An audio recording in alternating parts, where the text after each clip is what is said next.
The date is June 28, 1914. Sarajevo is one of the most restless corners of the Austro-Hungarian Empire.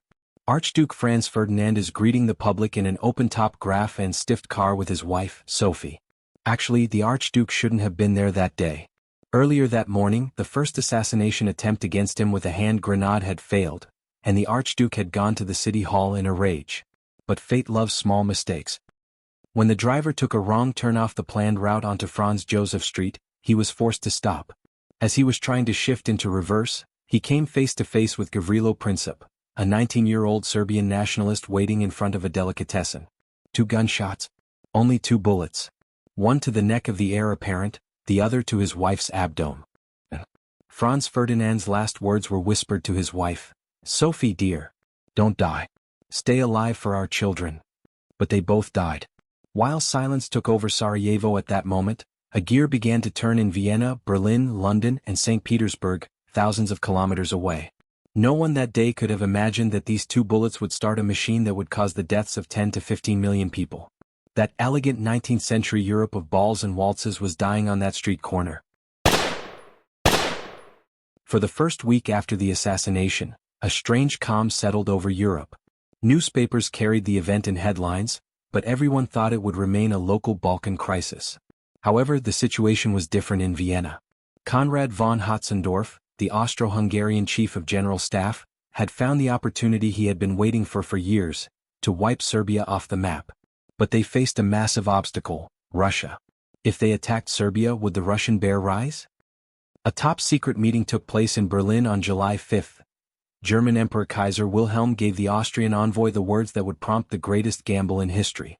This was what historians call the blank check.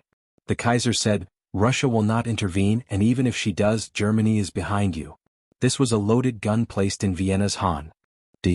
For 2 whole weeks, Vienna remained silent to prepare the world's harshest ultimatum. This silence was strategic.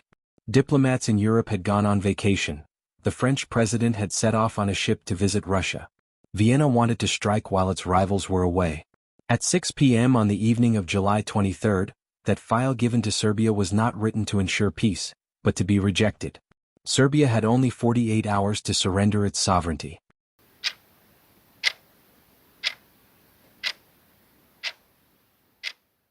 Between July 23 and July 30, the world witnessed the most intense communication traffic in human history. The telegraph wires were burning.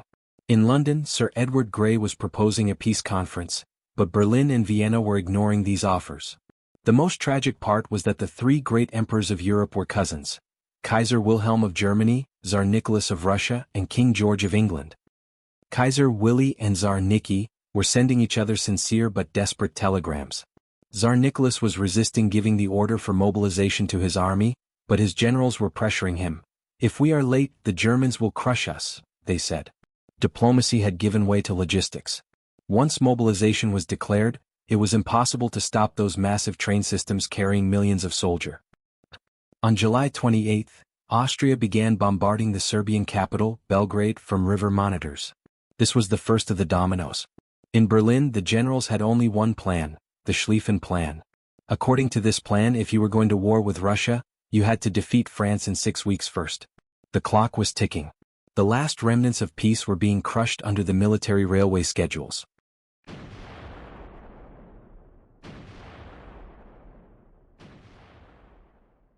The first days of August. The capitals of Europe were filled with young men shouting with joy because they were going to war. People thought the war would be short, clean, and heroic. But in London, sitting in his office at Whitehall, Foreign Secretary Sir Edward Grey was one of the few who saw the true darkness. England sent one last warning to Berlin to protect Belgium's neutrality: withdraw. No response came. At 11 p.m. on the night of August 4, England's ultimatum expired. Now the world's greatest naval power was also in the war.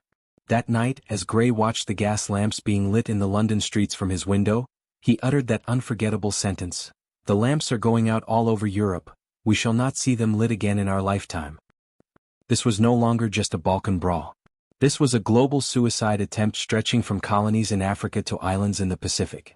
A continent that was at peace just a few weeks ago was now a massive slaughterhouse where millions of men were given rifles and told to run at each other. No one had wanted to stop it, or those who dared to stop it were too late.